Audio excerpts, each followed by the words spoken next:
Welcome, Jemma. Thank you so much for coming to the podcast today. Tell us all about yourself. Intro yourself. Sure. Who is Jemma?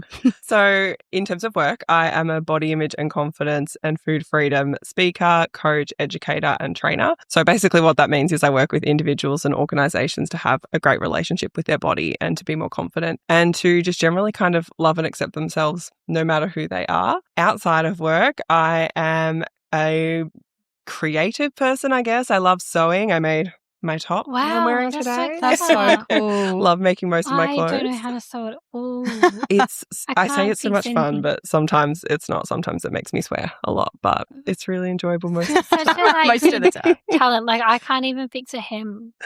None either. I mean, that's fair. You just get someone who knows how to do it. That feels better. But it's like the hassle of like having to drop it in, find the time, wait for it. You know, Yeah, sometimes you just pick true. up the clothes and you go, oh, I want to wear that. I Yeah. just use my clutch glue. Do you know the clutch boob glue? No. Oh, actually, yes. Yeah, so it's like a glue, and you just put it on your Oh, on your skin, yeah, and then yeah. your clothes stick to it. It's like a lifesaver. I use it all the time. But then sometimes if I've got like a hem of something that I haven't got fixed, I'll just clutch it with That's the glue. pretty clever. And Yeah. that's what all my clothes are done with because I can't sew at all. That's I great. kind of feel like that's a better way to do it sometimes because now I'm the person where someone needs something fixed and they're like, can you do it for me? I'm like, Ah. yes, fine. Imagine if you like end up being a grandma, you'll be like, really, you have like a whole heap of clothes to be like constantly fixing. I'm going to be the cool auntie who is making all of my nieces Oh, and that'd be nephews that'd be clothes. That's my so plan. fun. I'm That's like, so come on, fun. brothers, have babies, so I Yeah. can do that, please. Chop, chop.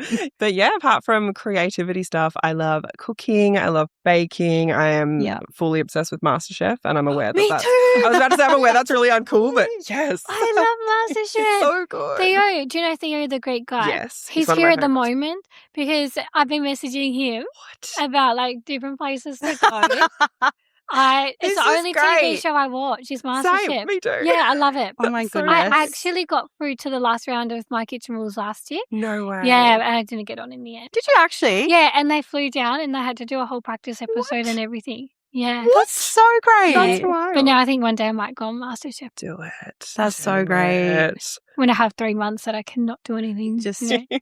dedicate fully to MasterChef. Do you think you'd ever go on MasterChef? Oh my God, no, I'm not that good. Oh. my family are like, oh, like my aunties were here on the weekend and they were like, oh, you should go on MasterChef. I'm like, no, I think I probably could have gone on like season 1 of MasterChef when Oh, they I were know, it's actually so ordering yes, cooks. now. Yes. Yeah. But no, like They're all elite absolutely now, not. aren't they? Yeah. Yeah. Oh, that's so wild. funny. I can message you when the season must start, like it's normally April, we can like message. Yes. And this is also off topic, so sorry. No, don't. But George Columbdaris Mhm. being on I'm a Celebrity, Get Me Out of Here. Oh my God. He is like my celebrity crush, which is so funny because if you see my partner, they look really similar That is great. because my partner's also Greek. Yeah. And he's like my whole past. I know he your underpaid his whole staff past. or whatever, but he could do no wrong. It's not his so fault, is it? How fun. How That's fun. amazing. That is so great. Lovely. Yeah, they're the most important things you need to know about me. I'm Yeah, MasterChef stunning. obsessed. We've got connection now. Yeah, and- so- the rapport's can there. sew. And If can you need sew. things done, let me know. Absolutely. And I'm short. I need all my stuff kept up all the time. Okay, so we ask every guest that comes, what is your biggest win and lesson for the week?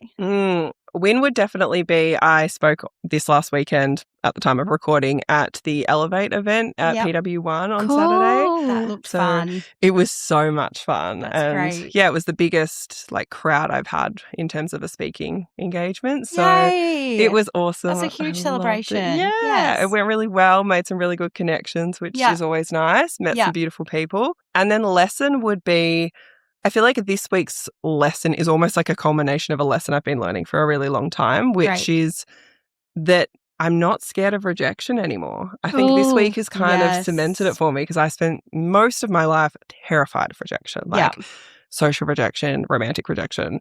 everything. But I'm hosting an event for International Women's Day. So I've been pitching a lot of people for donations and sponsorship and things like that. And I said to my mum on the weekend, I was like, I'm actually not worried at all about getting a no. Whereas in the past, I would have been really like down if someone said no or really stressed sending the email. But I'm like, it is what it is. Yeah, it is what it is. It'll work out. It's just like another step closer to a yes. Exactly. Yeah. And I've been getting some really good yeses as well. That's great. Yeah. So I think that's like my lesson is that lesson has worked, if that makes sense. And that's where I found you through was that event on Facebook. So I love a quiz night. So I'm really looking forward to going to that. I'm very excited. It's going to be so much fun. I can't wait.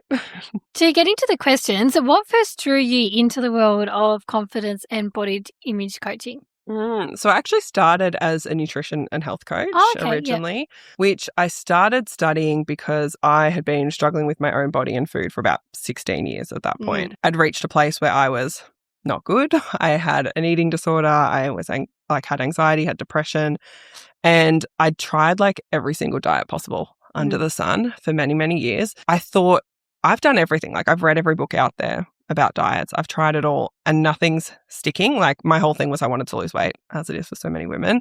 And because it wasn't sticking, I was like, there must be like a secret solution that they don't tell you unless you study. Like they only tell dietitians or only tell nutritionists or whatever it is.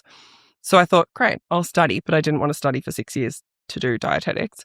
So I studied coaching, and spoiler alert, there is no secret. There is no actual reason to it. But it actually worked out quite well because despite the fact that I went into nutrition and health coaching wanting to help others lose weight and help myself lose weight, it actually was kind of the turning point where I realized that that wasn't good for me. So I shifted out of that, started to kind of focus more on non-diet nutrition, so intuitive eating, food freedom. But then once I started coaching, I realized what I actually loved doing was helping women with body image and helping women love and accept themselves no matter what they looked like, which confidence just kind of goes hand in hand. So the body image and the confidence has kind of evolved from what it originally was, which is very far from what it is right now.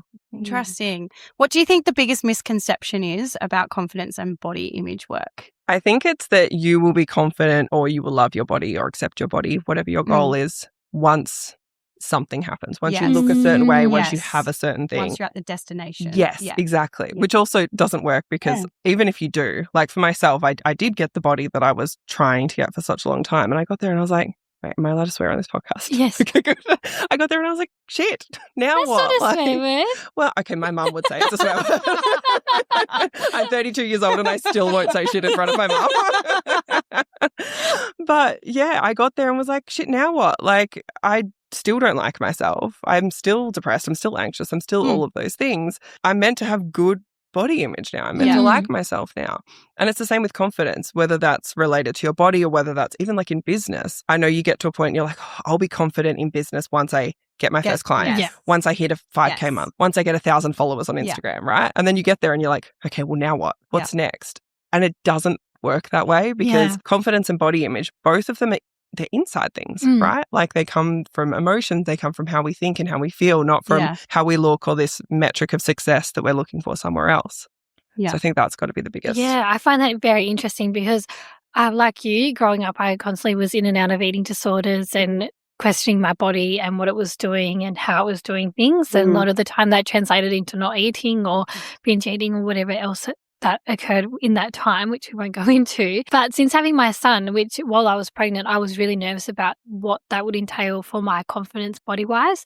But now I have the stretch marks, I have a lot more curves. Obviously, my body's had to grow to be able to hold a 10-pound baby in my stomach. But now I feel the most confident I've ever felt in my body.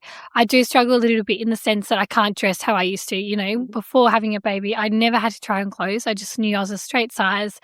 And now, as I was saying to you just before, Ash, I could be between 5 different sizes depending on the time of the month. So my wardrobe now doesn't look like the way that it did. It doesn't look like tops, bottoms, jumpers. It's size this, size that, size this, size that, because my body just changes so much now that there's no point in me just having the one size clothes. I need to have so many different ones and not looking at the sizes anymore. And I find that quite interesting because back when I was a younger teenager, the thought of that would have made me vomit. And now I'm just like, as long as I'm comfortable in what I'm wearing, it will make me feel comfortable in what I'm doing. In what you're doing. Yeah. Yeah. And I think that's, for one thing, a very common experience with mothers. I know I've got so many clients and friends who are in the same scenario where they're like, I think having a baby can be make or break for your body image. For some people, it sends them way down a bad spiral. Yeah. For the majority, I would say probably the opposite. It kind of makes you realize, actually, there's so much more to life than the way that I look. Yeah.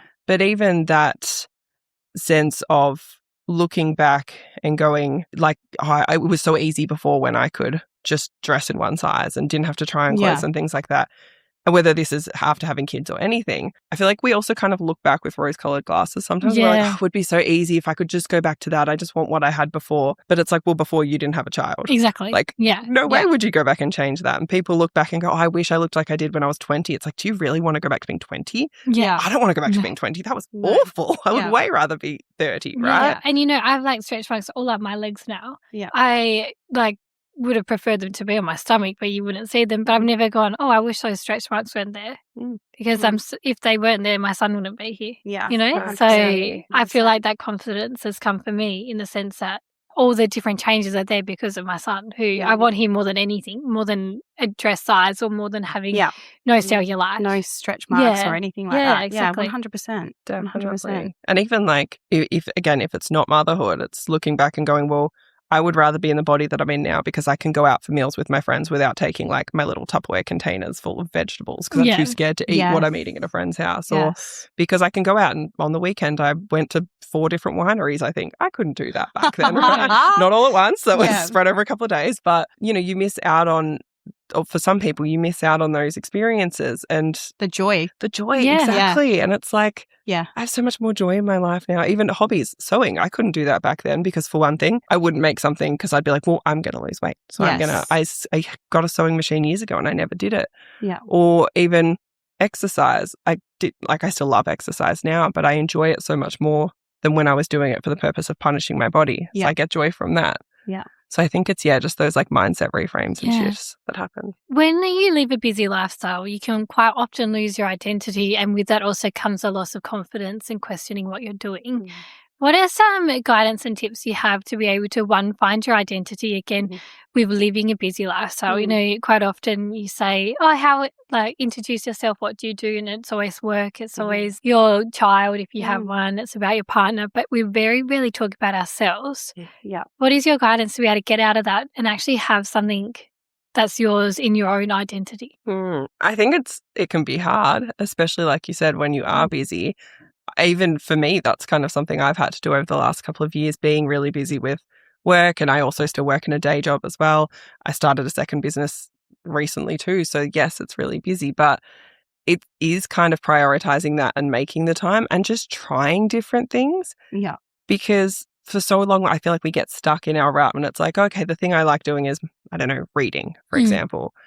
But then it's like, I'm just doing this one little thing and I don't have more to me, it almost feels like. Yeah. So I think it's just getting out and trying new things. Last year, I did a bit of a challenge for myself and I was constantly making myself try new things. So, actually a couple of years ago, I tried pole dancing. I was like, that's terrifying. I don't want to do that. Yes. And I told my coach I would do that as like a confidence challenge. And she's like, well, now you have to do it. So I went and did pole dancing. I loved it. I loved it so much I installed a pole in my study so I love that. Oh my gosh, that's great. I haven't used it for a while, but I have it. But you tried it. Exactly. You on the fun bus would be great. I would be such a good I'm not very good, but that's almost more fun. Yeah. That's great. But it's exactly that. It's going out and trying new things, whether that's like doing a pottery class or even just meeting new people. I had this whole belief that it's really hard to make new friends. I've lived in Tassie for about 8 years now, and I just had a really small core group of friends. Yeah. And so last year I was like, well, I'm just going to go to stuff and actively make friends. Make friends. Exactly. Yeah. Like I started line dancing last year. Yeah, so so random. cool. It's so much fun. That is so great. I'm obsessed. It is so good. Tuesday nights, everybody in Hobart.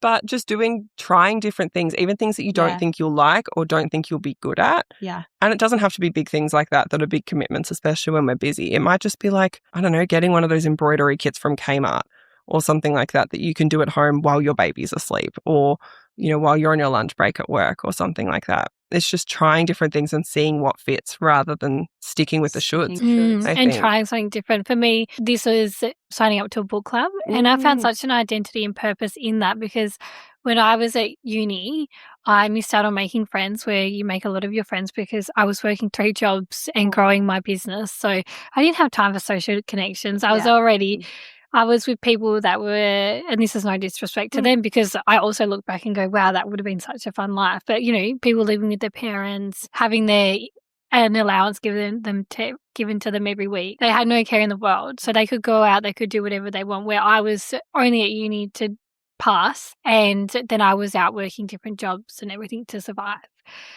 So I miss that. And then when I had my son, I didn't really take much of a maternity leave, so I miss making all those mum friends. Yeah. But I was really looking for some new friends because I've had my same group of girlfriends for a long time. We all have kids. We don't get to see each other that often. So my book club has been so amazing for us. I've made so many nice, beautiful friends in that group where we have a little bit of a purpose. I wasn't a massive reader beforehand, but we only have to read one book every 6 weeks, whether it's reading or audiobook. And I made so many beautiful connections and found an identity through that. It's been really nice. Yeah. So I think even if you just have a slight interest in something, like you're saying, just give it a go and see what's the worst that can happen. That's right. Exactly. Yeah. That's like sometimes you'll go and do things and go, that's not for me. And that's fine. Yeah. That's so fine. I remember I've never been like a real sport person. I like playing and more like gym and things. Yeah. And I remember I went to the footy and I was like, maybe I'll like the footy. Maybe I'll be, no. Oh, no, I went, yeah. I'll sit in like the members box and drink champagne. That sounds fun. But I don't want to learn this. No. And some things you go to and it's like, I never thought, even Pilates, like reformer Pilates. I went because a friend was an instructor and she was like, come along. And I was like, just give it a crack. This is going to be I've been going consistently for like 3.5 years now. That's so great. And I'm obsessed with it. Yeah. And it's just finding what works. It's finding what works. Yeah, 100%. Just giving it a try. Exactly. That's so great. Now, you're doing a social media challenge at the moment, from what I've seen on your socials, about getting outside your comfort zone and just doing things that make you feel uncomfortable. What made you start that? So I started it. So it was actually my challenge throughout 2025. So I did one every single week in 2025. And I documented it on my Instagram. So I started it because, kind of going back to what you were saying before about the misconception about confidence, another misconception about confidence, which kind of ties into what I said, is that you wait until you feel confident to do something. Yeah. But that's physically impossible. Yeah. Like you cannot feel confident until you start do the taking thing. action. Exactly. Yeah. You need action. Yeah. So many people are waiting to feel confident before that, but you need to take action. So I kind of wanted to walk the walk, I suppose. Great. And also I'd reached the point where like I am very confident now because this is, it's my job. It's what I do. So I was like, okay, I want to get out of my comfort zone myself. I want to show people. So I realized I kind of had to push myself maybe further than some other people would. Yeah. So every week I decided to do something just to show people that like you can be scared and that I still get scared despite the fact that I would consider myself really confident. And I just came up with a list of things. I asked people for like what they thought I should do. And it was so much fun. Like it wasn't always fun, actually. Some of it was terrifying. Like I did open water swimming and I'm scared of seaweed. I'm scared of like swimming where you can't touch the bottom. I'm scared of sharks. I'm scared of jellyfish. And a girl from down here messaged me, never met her, and she was like, come open water swimming with me. I was like, how fun. Okay. Where'd you go for that? Down at Blackman's Bay. Went around. Yes. Which I saw a stingray, and my very first challenge of the whole year was getting back in the water after I saw a stingray. Terrified of stingrays. Oh my goodness. Yeah. Got back in the water sign. after saw one, and I was like, oh, I'm not scared. I was a bit scared, but I was like, you weren't terrified it's okay. of it, right? You're here. I don't have to get out of the water. I saw it. We had to swim literally through jellyfish. It was so murky, so you couldn't see much below you. And I was like, there might be a shark below me. But I was like, don't have a panic attack. It's okay. But so like doing things like that. Wow. And now, I mean, I wouldn't be super confident doing it, but I know that I can. Yes. So some things were like that. Some were, I did the winter solstice swim down here. We have to get naked with 3,000 people. Best thing ever. That was so fun. But even things like sharing things I was ashamed to share or embarrassed about talking about. I did so many different things. I got my thirds in my ears pierced. I fainted every piercing that I've got. So like that was really scary. Did you faint? No, I was actually okay. Like it hurt. So good. But then I went, Yeah. this is so I went and got an eye test afterwards and I was sitting there and, you look in the thing and I moved back and the girl goes, oh my God. And I was like, what? What's wrong with my eye? She's like, you've got blood all down the side of your neck. Oh, And it just bled everywhere. oh no. So that was embarrassing. Yeah. But yeah, that was kind of what got me to do it. So it was that's great. just doing something out of my comfort zone every week. And it got to the end of the year and it was like, this is actually quite hard now for me to think of things that I wouldn't do. Yeah. Which is a pretty cool way to be, I think. That is a really It is cool really way to cool. be. When it comes to confidence, some people might not necessarily know that they don't have the confidence. What is something to look out for within yourself to realize that maybe you are lacking in the confidence side? I think if it comes to specific things, because it's really easy to go, oh, I don't want to do that. Yeah. I'm just not interested in doing that. And I found that with some of the challenges, someone will go, what about this? And I go, oh, no, I just don't want to do that. And then I was like, okay, hang on. So the question that I ask is like, what if you had to? Like, what if, gun to your head, you had to do it? Would you do it? Would you be okay with doing it? Or would you be like, I really don't want to do that? And I think that can be a good metric for people if you really had to. Because sometimes you go, well, I would, but like, I wouldn't want to. Like, say someone said, what about if you shave your head? I was like, well, if I had to, I could do it, but I don't want to. Yeah. Like, that just actually doesn't appeal to me in any way. I could do it, but I don't want to. Whereas something like dyeing my hair, I haven't dyed my hair for a really long time. So I was like, that actually feels uncomfortable, but like, I could do it. Yeah. So I did that.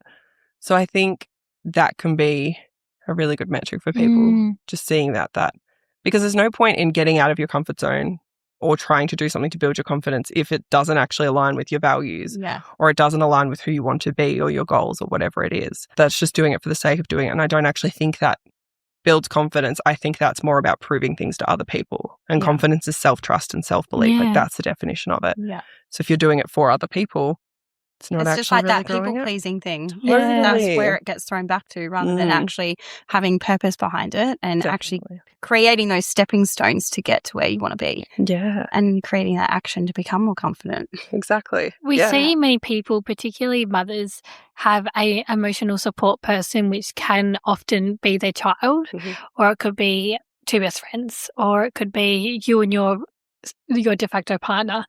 How do you go about trying to release from that emotional support person to be able to go out and do things on your own or with other people that aren't that emotional support person? I think what you just said, Ash, about stepping stones is the way to do it, which, to be honest, I think that's with anything with confidence. If it feels way too scary to go and do something without your emotional support person, like, how can you break down the goal then? Like, I don't know, let's say the goal is to be able to go out for dinner on your own, whereas now you couldn't do that without your partner. Like, how can you chunk that down a little bit? Maybe you can go with them, but then, or like they meet you, you go for a drink first and then they come and meet you. Or maybe it's you go with a different person who isn't your emotional support person, but feels a bit scarier, feels a little bit more uncomfortable, but it's not the full, like, I can't do that, that's way too far away. And just building up to things. I think taking the stepping stones and also just asking yourself why. Like, why do you want to do things on your own? Or why do you want to be able to do things without that person? Why do you want to grow your confidence? Because, and I don't want this to sound really morbid, but it might sound kind of morbid, you also can't rely on anyone else in life fully, because the only person you are guaranteed to have there all the time is going to be yourself. Yeah, correct. Like, as much as we, fingers crossed, hope that your kids are around longer than you, again, touch all the wood, but like, you can't guarantee that. And your partner, you can't guarantee they're going to be there forever, or your best friend, you can't guarantee it. The only person you can fully rely on is yourself. So that's why I think, like, building confidence, self-trust and self-belief is the most important thing, because if it's reliant on someone or something else, like, that's, you're setting yourself up to fail, because that can disappear. I'm going to put you on the spot here. Go for it. But if you, I've gone well off. I was like, do we need this? I'm having a conversation. Ash is the one that put these questions together. You're fine. If there's someone that's super unconfident, like no confidence at all, can you quickly put a routine together, a little morning routine to get ready for the day, to be able to go and do that thing, whether it's just going out to get a coffee by yourself and sitting at the coffee shop by yourself? What's a routine that somebody could do to get there in the morning? This is so funny, because I actually used to have like a free resource, which was literally the 5-minute routine to be confident AF in the morning as a freebie. Now I'm putting myself on the spot of what was in that. I think one big thing would be checking in with yourself, like how you're feeling about doing whatever it is. Like you said, if it's going and getting a coffee, again, connecting into that why. Why do I want to be able to do this? Checking in with your self-talk. And just trying to flip that, even if it doesn't feel fully natural at first. But if you're sitting there going, oh my God, I'm shit scared, like I'm so scared about going out. Okay, if you sit there and keep going, I'm so scared, oh my God, I'm terrified, you're going to feel terrified. So for one thing, can you, like, let's say it's nerves. Most of us feel nerves if we're not feeling confident. nerves and excitement feel the same in the body. Yeah. So can you reframe that to excitement? I'm excited to go and get a coffee. And part of you is going to be like, shut the fuck up. No, you're not. Like, you're not excited. Yeah. But that can be one thing. Another thing that can be really powerful is music. So you can anchor like music. You're nodding, you know this. I know all You're of all about this. this. Yeah. So using music as an anchor. So like having a song that you use almost as your like pump up song. I've got a playlist that I gave when I did a program on confidence to all the women who did that. It's called my like confidence revolution playlist. And it was all just like songs that make me feel like a badass. Yeah. But I've got one, so Better Than Ever by Flight Facilities. That's my anchor song for like anything good happening in my life. So I used to do it like whenever I got a new client, whenever something cool would happen, I'd anchor to that song. So now I put that on and my body goes, we're having a great time. Changing We're that so state. happy. Yes, changing your state. It's like, I'm so confident right now. Yeah. So finding a song and tying that in for yourself. So starting out playing that at times, you do feel confident or you do feel like you believe in yourself or you trust yourself. I also think, and like maybe this is controversial to some people, I think just wearing something that makes you feel confident, because I know for myself, like if I wear, I mean, I am clearly a colorful person, right? But if I wear black, I'm like, Same. like, yeah, it just makes me feel a bit shitty right now. Yeah. And maybe for you, black is what makes you feel really confident. Great, do that. Then do it. Exactly. I think it's just any little thing you can do that does bring your state up a little bit, make you feel a little bit better. That can be the thing that gets you. Also telling yourself you don't have to go and sit and have the coffee. Yeah. Like, that's fine. All I have to do is get in the car. Yeah. All I have to do is get out the door, because that's the hardest part, is the starting. I know like that's something I use for a lot of my clients who are struggling to get into a consistent exercise routine, is go to the gym. You don't actually have to do anything at the gym. Just get to the door, say hi to the people at reception. And if you get there and you go, I really don't want to do this, leave. Like turn around and go home. And I have personally done that before. Again, I used to work at a gym. That's where I met Ash. Yeah. But I used to do that as well. If I didn't want to, I'd go in and stand there and be like, hey, and talk to the people. And then I'd be like, okay, bye. And they're like, aren't you going to work out? I'm like, no, I realized that actually it's not right for me today. Yeah. And that's fine. It's not beating yourself up for it. You tried to go and get the coffee and maybe it wasn't right for you today, and that's okay. And you can try again. Exactly. Yeah. Yeah. It's taking Small the pressure off steps. yourself. Yeah. Little steps. 100%. All right. Do you feel like your business is pivoting or evolving into something different at the moment? Definitely. Yeah. Great. So I've been, like I said, started out as a health coach, which has evolved into more body image coaching, confidence coaching. But whilst I still love coaching in some ways, I kind of was in some ways falling out of love with it a little bit. Yeah. And part of why that was is like, whilst I love the impact you can create with coaching, it's incredible. Like, you work with one person and you know how much you impact them, and therefore then you impact the people they, work with, their kids, all that kind of thing. Like, I wanted larger scale impact.